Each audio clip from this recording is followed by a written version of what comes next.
Welcome to Project HR, a podcast dedicated to building better workplaces. I'm Beth Pilgreen, your host. And everyone knows that positive two-way communication is a must for any workplace hoping to create or maintain a progressive and productive work culture. But have you ever stopped to wonder what exactly it is that we mean when we say communication? Is it simply about passing along information, or is it about something bigger? Does a quick conversation in the hallway count as communicating? Emails and Slack posts certainly pass along information, as do large group meetings. But is it enough? Can we be doing more to connect with our workforce? Dr. Luz Gonzalez believes we can. She's an expert conversation strategist and the owner of Transformative Conversations, a consultancy committed to helping organizations facilitate change, development, and growth through dialogue. She's also written a book called Transformative Conversations, The Heart of the Leadership Journey. Ada, it is so great to have you with us today. Hello, Beth. It's great to be here with you too. Thank you for inviting me over. Yes, I'm glad you could make it. So to start, I think it's important that we define some of the terms we're going to use in this discussion, because I think a lot of the time we think of these terms as if they are all the same thing, but they're not. What's the difference between communication, conversation, discussion, and dialogue? And I know that's a mouthful. I'm glad you asked that question, even though it involves four different things. So let me see how I can do this in a shorter way. Communication is the big umbrella. It refers to everything and anything that you are trying to convey to someone else or to a group of people. So it's any interaction between two people. That's communication. Conversation has to do specifically with a friendly interaction between two or more people, where everybody has an equal voice, everybody listens, and everybody expresses their thoughts and or feelings. And it can be a light conversation or it can be a deep conversation, but it always brings that connection of the best kind. Dialogue, on the other hand, is a more special kind of conversation that permits and invites change. You don't leave a dialogue the same way that you came in because it's dynamic, it is interactive, it is inclusive, it lets all the voices be heard, and it leads to deeper understanding and meaning. If you go to the root of the Greek root of the word dialogue, um, dia means running through, and logos means words. So when you think of it that way, you can make a picture in your brain like a stream that is running through and between two people, and therefore is flowing, is live. And I love that. So that's I do about, too. I like that picture. yeah, it's a good picture. And then discussion, even though many people use it interchangeably with dialogue, or they think they are having a conversation or a dialogue, if they are discussing something, is totally different because it's more trying to convey your own thoughts and to convince everybody else of your being right. So here is the difference between the two. Dialogue starts with listening, while discussion starts with talking. Dialogue is about speaking with, while discussion is about talking to. Dialogue focuses on insights, while discussion focuses on differences. Dialogue is more collaborative, while discussion is more adversarial. Dialogue generates ideas, while discussion generates conflicts. Dialogue encourages reflection, while discussion encourages quick thinking. And dialogue encourages emergence, while discussion encourages lock-in. So if you look at let's say, the political arena, when they are having debates, they are having discussion. They are not having dialogue. Yeah, that makes sense with your breakdown. That's good. Yeah. So I wish we had more dialogue and less discussions in politics, but I Yes. guess that's expecting too much. Well, I do too now that I know the differences. Well, stepping back a bit, In your book, you reference having a love affair with dialogue. Can you tell us a little bit about how and why it means so much to you? My short answer is because of Fidel Castro. Of course, that needs an Okay. explanation, right? Yeah. See, I was born and raised in communist Cuba, and that's why I have this weird accent. And the most difficult thing about growing up there was that constant fear about saying the wrong thing and having someone assume that it was a counter revolutionary statement because the consequences could be dire. And after I left Cuba at 18 years of age and went to Spain, it took me at least 6 months before I didn't automatically lower my voice to a whisper whenever anybody asked me about Cuba. So Hmm. that was the reason why I am so passionate about free communication that people can have with each other, that they can speak their minds and heart. And imagine my surprise when I started going into organizations and interacting with executives and teams in the land of the free. And I discovered that in many cases, that same fear that I experienced in Cuba was happening. Fears Hmm. about, yeah, fears about speaking openly about issues because not knowing what might happen, they didn't want to ruffle the big boss feathers, or they were afraid that if they said the wrong thing Right. to the wrong person, they would be stabbed in their back, walking on eggs. And to me, that lived in an oppressive system for so many years, I immediately could spot that, almost smell it. It just made me even more passionate about wanting to change organizations and leaders one at a time. I know I cannot change everybody, nor can I change every organization, but I'm happy anytime I can bring that sense of freedom into an organization. Right.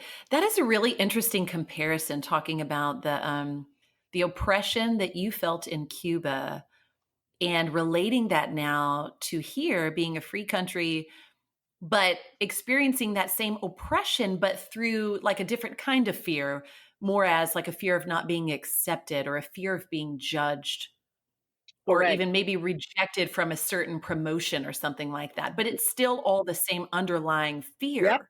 exactly. And Wow. you know, helping leaders open up spaces that feel safe for real communication to happen is to me vital. You have been, I'm sure, like I have been in meetings where a leader is having a monologue, is explaining for on and on and on something. And then he Mhm. stops and says, any questions? Any comments? And there is dead Yes. silence. Dead silence because nobody wants to be the one to speak up or, we're all most of us at least are usually thinking the same question, but nobody wants to be the one. And I don't know why that is. Well, that's because of fear.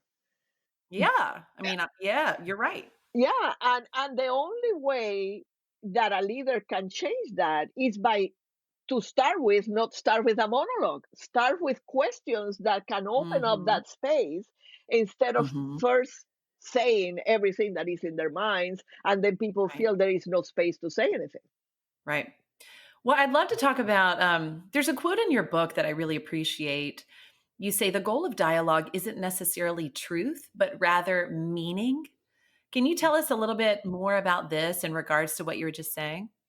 Well, everybody tends to have their own truth that is based on their values, their experiences, their interpretations about things.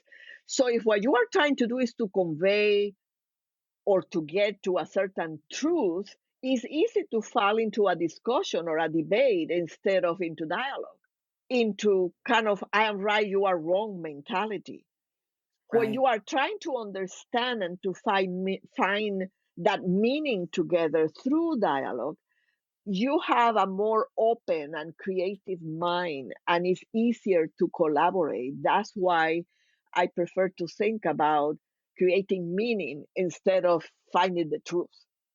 Well, and in that regard, too, the person feels valued and appreciated for their opinions and their input, too. So, of course, people are going to feel more free to participate. Exactly. Exactly. Mhm. Mhm. Well, what are the benefits? And I know that you've already covered a bit of this, but I'd love for you to kind of list in a way what are the benefits of engaging in dialogue? And then I'd love to ask you what are the problems that can arise if you don't? All right. So the benefits is, in a way, yeah, I have touched on it.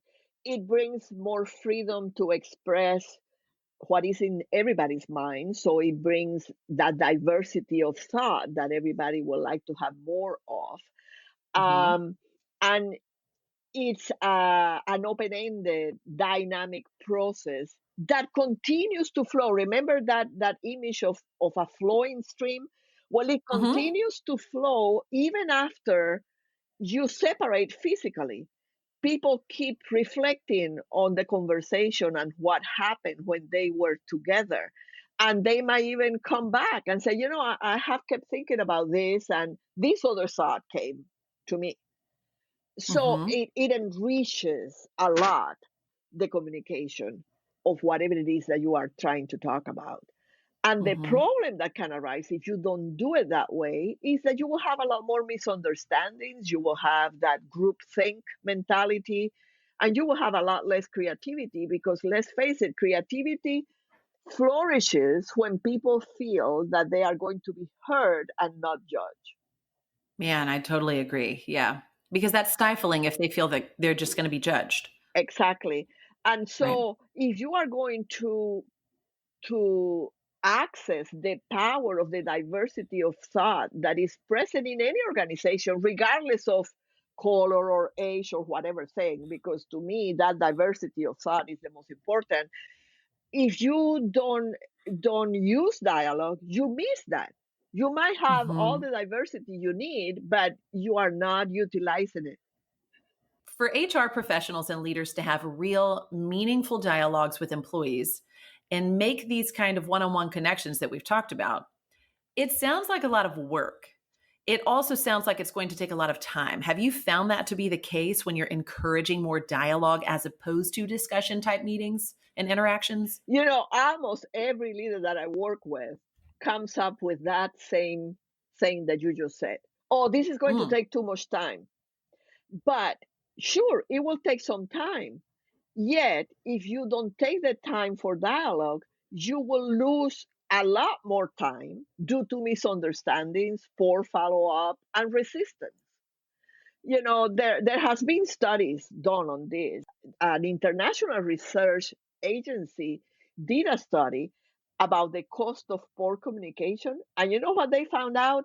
That in a week 44% of time was lost due to having to address pain points in communication because they didn't have a dialogue. wow. That's a lot of time. Yeah, that is. That's a lot of waste. Yeah, so let's suppose that you are taking 20%, to say a lot, 20% more time by opening dialogue instead of just dictating. Well, you are still saving 24% of lost time due to poor information or complaints or not understanding or not Hmm. collaborating and all of that. So you are still ahead. So you are not really wasting time. You are saving time. And every little bit counts, right? I guess it's baby steps for those leaders who are potentially used to dictating in a certain way and leading their teams in a certain way. Even if they were to shave off 24%, that's still positive. And we will eventually, hopefully, get back down to where it's more of a dialogue and we get to save all of the 40%. Exactly. So let me give you a very practical example. I worked a few years back with an intercultural innovative manufacturing department that was making very high-end machines of certain kind. And we met Hmm. for 2.5 days in Iceland. Wow. Yeah, there were people from the US, from Germany, from Iceland, from the Netherlands, from Latin America, from Denmark, and I might be forgetting one or two more. And they were having difficulties finishing a project that was worth millions of dollars because they were having a hard time interacting with each other in the right way, partially because they didn't trust each other really. And we had about 60 people, most of them engineers, and I would say about 90% of them were engineers, and they are usually not known for being the most prone to dialogue people. Yeah, I know a few engineers and I know exactly what you mean by that. No offense. I'm friends with them too. I'm just saying they're Yeah, not as verbal as I am. right. So at the beginning of the meeting, there was a bit of a challenge with them wanting to stop long enough to really reflect, explore, have a dialogue, which is a lot of what we did on the first day. But by the end of our time together, when they were kind of reflecting on the 2 days, they said that they felt they had accomplished more in those 2.5 days than in the past 2 years. And they also said they felt that that would not have been possible without slowing down that pace a little bit and doing the work that we did. And then in my follow up with them later on, they were able to finish that big project in the next 6 months when they had been more than 2.5 years not being able to do it. Wow. Ada, thank you so much for that breakdown. It definitely sounds like dialogue is a skill worth developing. Well, now we're going to take a sponsorship break, but when we get back, we'll talk about some of the fundamental skills for effective dialogue. So stay with us.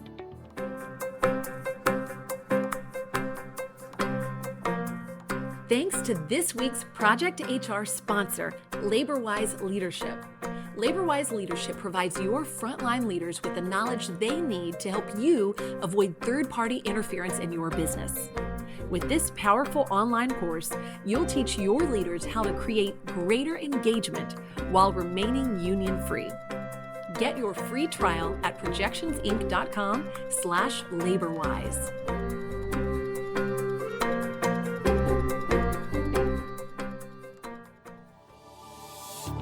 We are back with Dr. Ada Luz Gonzalez, the owner of Transformative Conversations and author of the book with the same name.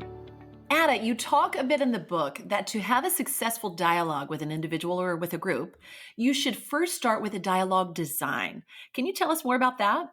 The design has to do with number one, having the right people in the conversation. Mm-hmm. And that means not only the decision makers, but also the ones who do the work, those that are impacted by the work, which many times they are not included in a dialogue and they need to be, so that you can have representation of all the voices.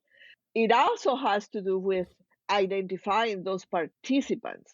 So I have a whole chapter in my book about that, and we don't have time to go into so much detail. But besides having the participants, you also need to make sure that the physical space is conducive to dialogue. You cannot have theater style seating and have a dialogue because they are just looking at each other's backs. They are not seeing each other's faces. And so you need to be able to see each other. You need to have more like a circle type of sitting. That's very important. And then you need to frame that conversation that you are going to have with having a short story. I call story the whatever you have in your mind, but also crafting questions that will get to the heart of the issue so that it doesn't become a monologue. Right. Because I'm going to be the first one to check out if it is a monologue. Yeah, yeah. So it would be, an example of a question will be, if we were to be more productive, how would things be different in the organization? Or something like that. Yeah, an open-ended question. An open-ended question that can open that dialogue. And then Right. you have to provide that interaction. You have to let them talk. Okay, so apart from everybody being able to see each other face to face, whether it's a circle or a square table or what have you, and framing the conversation with questions, what are some other steps that we can note of having good dialogue design? Well, you need to remind everybody that connection and meaning making is the most important. And you have to moderate so that people don't start interrupting each other. Mm-hmm. because the moment that people start talking over each other's words, then it tends to change pretty quickly to discussion instead of dialogue. Mm-hmm. And believe me, sometimes I have had to resort on a management team to using the talking stick that the early Americans used for when they were doing in a circle, they were talking. Oh, the talking stick? Yes. I remember that when I was in daycare. Well, sometimes I have had to use that with management teams because I couldn't get them to stop interrupting each other. No, it totally makes sense, and I don't know why we don't implement this more in meetings. Hello. It really helps because it slows down that need for you need to hear my thought now. And I usually tell them, if you have a thought that you are afraid you will forget, just jot it down in a piece of paper so that when your turn comes, you can say it, but don't keep interrupting each other because then nobody is listening. Right. That listening aspect needs to be very forefront. No, I agree. What impact do you think diversity has on dialogue? Well, I look at diversity as the oxygen of dialogue because that the diverse viewpoints are required if we are going to tackle any complex issue and if you are going to have a true dialogue. If people are all thinking the same with that think tank type of thing, it doesn't help us to go anywhere. So that difference in ways of thinking that diverse people bring is really important. So, for example, let's say that it's a big company and you want to tackle some kind of change as a leader. Well, you might need to bring the landscaper or the security guard or an intern besides the main other people so that you can have more diverse points of view because these other people are looking at the organization from a different angle and they might come with ideas that are very valuable and that nobody else has thought about. Right. Okay, so once the dialogue has been planned, the invitations are sent out and the stage is set, all that's left to do is have the dialogue. According to your book, there are three basic building blocks of effective dialogue, which we haven't covered yet. Can you walk us through those? Sure. And let me just say that I talk about building blocks for lack of a better metaphor, but it's not that you build one and after that one is built, you build the second one and then the third one. This is not a linear process, Mm-hmm. it's a Hmm. circular process. Got So it. I talk about building blocks only for the sake of learning. I start with stop because in our Western world, that's the most difficult. Taking the time to stop, to reflect, to think, to be silent, suspending our assumptions and our biases and our judgments, that's probably one of the most important to understand and one that help us to connect better and the one that we struggle more with. Well, because when you stop, essentially, that's when you're able to listen, right? Exactly. If you don't stop, you are not going to be able to listen. You Hmm. have to stop not only talking, you have to stop in the noise inside of your head so that you are not listening to decide how you are going to respond, but Right. that you are listening to understand. Yes, you would actually be present and, yeah, listen to understand, exactly like you said. Right.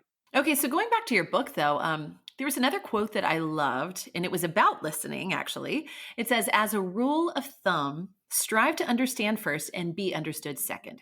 How do you think that we can become better listeners? We need to focus on understanding what the other person is saying instead of conveying what we are thinking. It has to do with stopping that flow of words inside of our brain long enough to Hmm. really listen with our ears, with our eyes, with our whole being, being totally present. And so, therefore, we can understand the meanings. And if we don't, ask questions. Right. So, what is the next building block that you discussed? So, we've got stop. Right. The second building block is about starting. So it's about helping people being able to say what they mean in a way that is clear and in a way that in the shortest way possible. Because the moment that one person starts going on and on and on about whatever they are saying is a lot more difficult. And it includes inquiring, sharing, cultivating what needs to be cultivated in the dialogue. So that is really a way to get more knowledge. That's when you are trying to understand the whole issue. That's when you are trying to learn. That's when you are trying to formulate strategies and action plans. And if all you do is listen, you can be listening the whole day, but you have to get to the point that you are also talking so that you can get to the goals and to plans.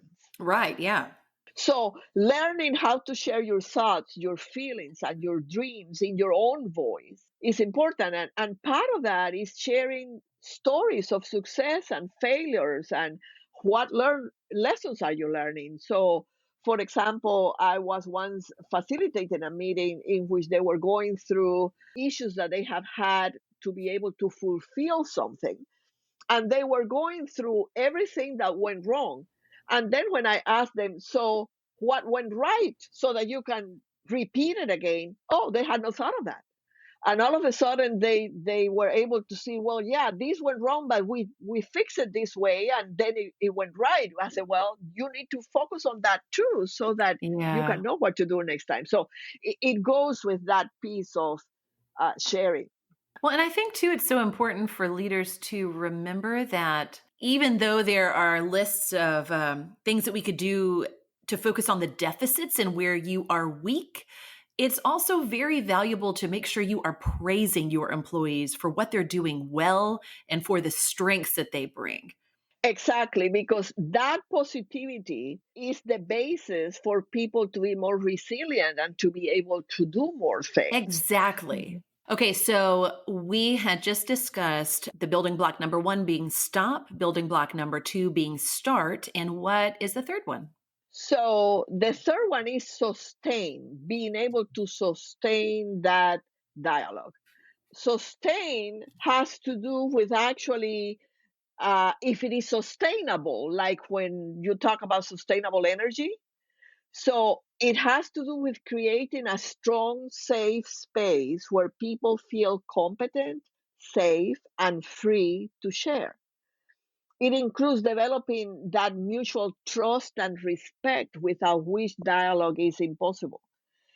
It includes being able to embrace honesty and mutuality and knowing that even though we might be at different levels in an organization, our voices are important, all of them. And it includes that positivity that you were talking about before too, so that it can smooth that path to dialogue. Yes, well, I appreciate that. I think that we all need to work on all three of these to become stronger in all regards. But I would say, what would you say would be the biggest weakness out of the three, or the one that's most difficult for us as a whole to work on? Would you say it would be stop, the listening phase? I would say the stuff, but in a way also the being able to feel safe, to being able to be authentic and honest and mutual. Opening that safe space it can be difficult for leaders to open that space in a way that people can feel that they don't have to fear, as we were talking at the beginning. Yeah. Right. No, very important. Yes. Well, Ada, it is now time for a very quick break, and we'll be right back after this. You're listening to the Project HR podcast. I'm your host, Beth Pilgreen, and our guest today is Dr. Ada Luz Gonzalez, the author of Transformative Conversations, the heart of the leadership journey. We are back. Ada, I'd love for you to tell us more about these kinds of dialogues and how they can lead to transformational change. What exactly is transformational change? Well, transformational change is more like, well, I like to use metaphors. It's more like what happens to a butterfly. It's a metamorphosis. It you have changes of frames of reference, of thinking, of behaviors. It shifts. It breaks the former molds so that the existing patterns change through action, and it requires innovation, and at the end you have something that is completely new and different because it involves emergence, discovery, invention. And that's why it needs that collective dialogue, because it's transformational. It's not just tuning up a little Hmm. thing here in one corner. It has to do with, usually has to do with transforming the culture itself of the organization. Would you say out of the three building blocks that you went over earlier, would you say that that one would be under sustain, the transformational change? Yes, yes, because through the dialogue you get to that transformation, and then you have to find ways to sustain it. And that means facilitating the new way of being long enough until it becomes the new norm. In Mm. every model of change from years and years back, even though there are differences on how they break it down or whatever, there is always three things that happen. Is you something is not working, and therefore there is disruption. So there is then this middle part of kind of chaos where everybody's trying to find their way, Mhm. and where you get that transformational change, and then there is a leveling off, being stable again in the new mode. And however extra steps you add to it, or however differently you name it, is what is involved in transformation. Something is not working, it gets disrupted, and then you get to a new different something, and then Mhm. you need to stabilize that. Okay, well, I'd love to talk about your company for a moment. Transformative Conversations offers a variety of programs for companies to train their leadership in conversations as well as in other topics. Can you tell us about the programs that you guys offer? Sure, and there are quite a bit of them, so I'm not going to really go through all of them. People can go through my website that has that same name, transformativeconversations.com, and see more of what I offer. But I offer strategic conversations as an executive program for leaders in or for leadership teams, which is one of my favorite programs, in which they can learn different modalities, and they can get to understand and develop these dialogue skills we have talked about. And that's usually an engagement of about 6 months to a year, because I'm convinced that leading through conversations is really the wave of the present and the future in this age when relationships are really more important than ever. Right. I also offer a 12-week intensive group program that can be in person or virtual, called Leading Through Conversations. That one is based on neuroscience and how the brain works and how the brain and the heart interact. And it enables senior executives to move from losing money and people and time due to communication gone wrong to having more engagement and less time lost due to conflicts and inefficiency. So that one is another favorite of mine. And then there is one that is applying neuroscience to your leadership, that goes more into the brain and how the leader the leader can learn the best way in which his own brain works, and how to recognize that in others, and how to use it in leadership.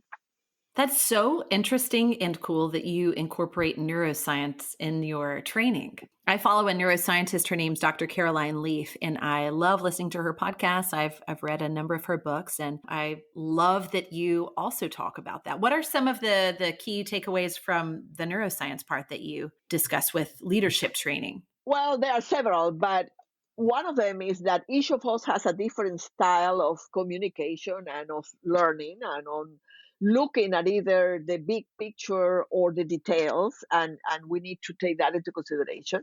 The other part is that you need to know how to mix the right brain cocktail, I call it, so that you can encourage that open dialogue, and so that emotions don't come and bring and derail the dialogue. So it also has to do with how the leader can access what I call and what they call the social brain, that happens when people are really connected and interacting in the right way, and it becomes like a bigger brain that can come up with all kinds of good things. So those are the main things that I tackle on that program. It's Yeah. interesting. Well, how can somebody listening learn more about your company? You already referenced your website. Are there any other areas on the internet or abroad that we can direct people to go to? Well, I have almost everything on my website. I write a blog my website that tends to be either weekly or bi-weekly. Mm-hmm. And that one, sometimes I put some of it on LinkedIn. And I am, of course, on LinkedIn and on social media. I am on Facebook as Transformative Conversations. And I post there little memes or questions or comments. So, and also, as you mentioned at the beginning, I wrote a book that is on Amazon, either as an ebook or as a paper uh, book, that is called Transformative Conversations: The Heart of the Leadership Journey. Well, wonderful. I'm glad that you mentioned that, because we definitely want to direct people to go to your book and get even more of what we've discussed today. All right. And just so everyone knows who's listening, links to Ada's company and to where you can buy her book, Transformative Conversations, The Heart of the Leadership Journey, will be included in this episode's companion guide. So don't forget to sign up for it at projectionsinc.com/podcast. But Ada, hang in there, because our discussion isn't over yet. It's now time for our lightning round questions. And these are the questions we ask every guest of the podcast. Are you ready? I am ready. All right. Topic showdown. In this episode, we discuss the importance of dialogue and communication. In your opinion, which form of talking is more dangerous? Fast talk or sweet talk? Both. Both? Yes, because see, fast talk is bad because you are not really thinking before talking. And sweet talk is bad because it usually is not genuine. Yeah, it's flattery. Yep. Okay, I'll take it. What's the worst job interview question you've ever been asked? You know what? I guess I have to answer that saying that I have never been asked a bad interview question. I guess I have been lucky. Wow, that is a first on this podcast. That's wonderful. You've had great interviewees, sounds like. Yeah. What's your favorite thing about working as a consultant? It's the variety of people and issues that I can interact with. There is never a dull moment. And so I really cherish that. I like that interaction with a lot of different people and different organizations. What's the best piece of advice you've ever been given?